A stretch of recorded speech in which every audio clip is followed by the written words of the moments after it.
नहीं, लाइट वही है ना, लाइट चली जाती है तो टावर भी है, पर क्या करें, बच्चों का भी काम रुक रहा है इस वजह से। टावर सबसे ज्यादा जल निकास होना चाहिए जी। रोड की व्यवस्था बिल्कुल खराब है, चारों तरफ से रोड बन चुका है, लेकिन ये रोड जो अभी तक भी इसमें रोज एक्सीडेंट हो रहे हैं। इससे बच्चों की ऑनलाइन का तो पूरा फर्क पड़ रहा है।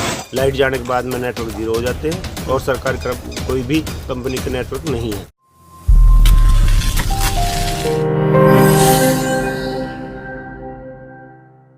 पूर्व राष्ट्रपति प्रणब मुखर्जी द्वारा गोद लिए गए स्मार्ट गांव दोहला में दुर्लभ तस्वीरें देखने को मिली हैं, जहां पर काफी समय से गांव से विभिन्न गांवों के लिए जाने वाली सड़क टूटी पड़ी है। सड़क टूटने का मुख्य कारण यह रहा कि घरों से निकलने वाले पानी की किसी प्रकार की कोई व्यवस्था नहीं है, जिसके कारण गांव से निकलने वाला पानी सड़क पर जमा होता रहता है। पानी की निकासी न होने से सड़क पर जलभराव तो हो ही रहा है, जिसमें विभिन्न प्रकार के जहरीले मच्छर मक्खी पनप रहे हैं, जिससे ग्रामीण बीमारियों की चपेट में आ रही हैं। इतना ही नहीं, जलभराव की वजह से सड़क पर गहरे गड्ढे हो रहे हैं, जिसकी वजह से अपने कामकाज के लिए जाने वाले विभिन्न गांवों के वाहन चालक हादसों के शिकार हो रही हैं। साथ ही एयरटेल कंपनी द्वारा लगाए गए मोबाइल टावर के हालात भी खस्ता हैं, क्योंकि मोबाइल टावर सिर्फ इतने समय काम करता है जिस समय गांव में लाइट आती है। लाइट जाते ही मोबाइल टावर भी ठप हो जाता है, जिससे ऑनलाइन पढ़ाई करने वाले छात्र छात्राओं के साथ साथ वर्क फ्रॉम होम करने वाले कर्मियों को भी मोबाइल नेटवर्क नहीं होने से खासी परेशानियों का सामना करना पड़ रहा है। लाइट चली जाती है तो फिर टावर भी चले जाते हैं। जनरेटर का भी कोई इशू नहीं है, ग्राम पंचायत में नहीं कोई गौर कर रहा है इस पे। सर अभी कोई इतनी सुविधा खास नहीं, लाइट वही है ना, लाइट चली जाती है तो टावर भी है, पर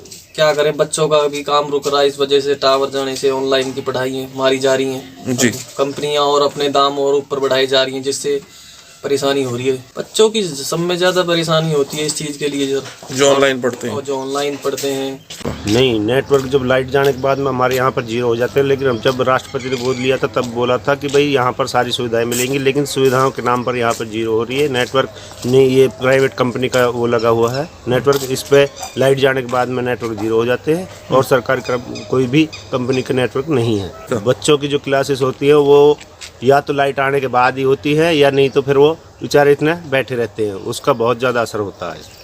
नरेंद्र दमदमा जी, मेरा रेगुलर का आना जाना एचसीएल हॉस्पिटल फरीदाबाद जाता हूँ मैं जी, एज ए सर्जरी करने, ठीक है ना। मैं यहाँ से रेगुलर निकलता हूँ तो पिछले 2-3 साल से देख रहा हूँ एज से ही ये यहाँ पे रोड का ऐसे ही टूटे गड्ढे, कितने एक्सीडेंट मेरे सामने हो चुके हैं। कोई बाइक वाला कोई सुबह ऑफिस जा रहा है, वो बेचारा गिर जाता है, फिर यहाँ से काम के लिए बड़े ही यहाँ पे ग्रामीण लोग हैं जो दोहला गाँव के और इसके आसपास के जो गांव के लोग हैं बहुत ही परेशान हैं। सरकार इसमें बिल्कुल ही नाकामी कर रही है और दोहला गांव को कहते हैं कि ये राष्ट्रपति के गोद में लिया हुआ गांव है, तो इसमें कोई ऐसा हमें दिखने को मिला नहीं है। नहीं है। हाँ, बिल्कुल कोई सुविधाएं नहीं है, पेपरों में खाली सुविधाएं रह चुकी है, ग्राउंड लेवल पर कोई सुविधा नहीं है। जरा गौर से देखिए, ये पूर्व राष्ट्रपति प्रणब मुखर्जी द्वारा गोद लिया गया स्मार्ट गाँव दोहला है, जिसमें सुविधाओं का भारी टोटा है। यहाँ पर रहने वाले ग्रामीणों की सुनने के लिए कोई तैयार नहीं है, जबकि समय समय पर गांव की बदहाली को लेकर ग्रामीण संबंधित विभाग के अधिकारियों को अवगत कराते रहते हैं, लेकिन ग्रामीणों को शिकायत को रद्दी की टोकरी में डाल दिया जाता है। वैसे तो इस गांव को स्मार्ट गांव का दर्जा दिया हुआ है, लेकिन मौके की बात करें तो यहाँ पर किसी प्रकार की कोई भी सुविधा नहीं है। हालांकि जिस समय दोहला गांव को पूर्व राष्ट्रपति ने गोद लिया था, उस समय गांव के युवाओं को रोजगार, गांव में वाईफाई लगाने व महिलाओं के लिए कढ़ाई बुनाई के सेंटर खोलने के साथ साथ विभिन्न प्रकार की सुविधा देने का वादा किया था, लेकिन धरातल पर कुछ नहीं हुआ। कुछ एनजीओ आई जिन्होंने कागजों में तो ये सब सुविधाएं दर्शाई और सरकारी धन को बटोर कर ले गए। मौके पर आज भी वही ढाक के 3 पात वाला नजारा गांव में सुविधाओं के नाम पर देखा जा सकता है। दिक्कत ये है, जब हमारे गांव में अगर लाइट नहीं आती है तो टावर काम ही नहीं करता है। कोई जनरेटर की, कोई बैटरी बैकअप, कोई सुविधा नहीं है। जब तक लाइट रहती है तब तक टावर काम करता है, नेटवर्क आते हुए, उसके बाद नहीं आता। शिकायत की करते हैं, हाँ करते हैं, कुछ इंतजाम करते हैं तो कुछ भी नहीं होता सर। इसमें यही कंटिन्यू प्रॉब्लम चल रही है सर, ये कंटिन्यू 2 साल से कंटिन्यू प्रॉब्लम यही है। अच्छा, जब से टावर लगा है इसमें सबसे यही इशू आ रहे हैं। एयरटेल का है, अच्छा, एयरटेल का, वोडाफोन का टावर लगा, जनरेटर की ही सुविधा नहीं है, नहीं बैटरी बैकअप की सुविधा है इस पर। शायद यहाँ पे बच्चों की जो है टावर तो लगा हुआ है, यहाँ प्राइवेट कंपनी लगाया हुआ है, बाकी जब लाइट होती है तभी तक काम करता है वो जी, और लाइट जाने के बाद नेटवर्क एकदम डेड हो जाते हैं। स्मार्ट गांव है जी, लेकिन यहाँ दुर्दशा है हर चीज़ की। देखो ये पानी देख सामने आप क्या भरा हुआ है, जल निकास नहीं है यहाँ पे जी, और टावर की बहुत बड़ी प्रॉब्लम है जी। बच्चों को ऑनलाइन टीचिंग वगैरह में बहुत प्रॉब्लम आ रही है, और जो हमारे जैसे लोग काम भी करते हैं तो उसको नेटवर्क की प्रॉब्लम है जी।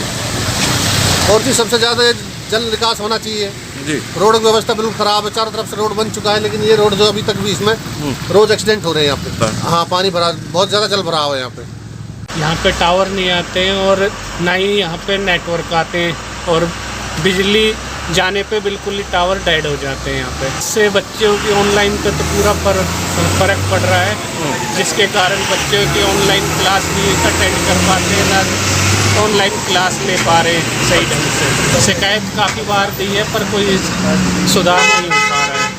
भले ही मोबाइल नेटवर्क कंपनियां आए रोज अपने मोबाइल प्लान को महंगा करके लोगों की जेब को ढीला करके धन बटोरने का काम कर रही हों, लेकिन कंपनियों द्वारा जिस तरह की सुविधा उपभोक्ताओं को देने की बात की जाती है, वह सुविधाएं उपभोक्ताओं को नहीं मिल पा रही, जिसका उदाहरण सोहना के गांव दोहला में देखने को मिला है, जहां पर एयरटेल कंपनी द्वारा अपना मोबाइल टावर लगाया हुआ है, लेकिन बिजली गुल होते ही मोबाइल का नेटवर्क भी ठप हो जाता है, क्योंकि नेटवर्क टावर कंपनी ने बिजली बैकअप के लिए ना तो कोई जनरेटर लगाया है और ना ही कोई और व्यवस्था की गई। एयरटेल कंपनी द्वारा उपभोक्ताओं के साथ किए जा रहे इस व्यवहार से ग्रामीणों में मोबाइल कंपनी के खिलाफ भारी रोष व्याप्त है, लेकिन अब देखना इस बात का होगा कि लोगों के रोष को देखते हुए अपने ढर्रे को बदला करती है या फिर कंपनी के खिलाफ लोगों को एकजुट होकर कंज्यूमर कोर्ट का दरवाजा खटखटाने के लिए मजबूर होना पड़ेगा।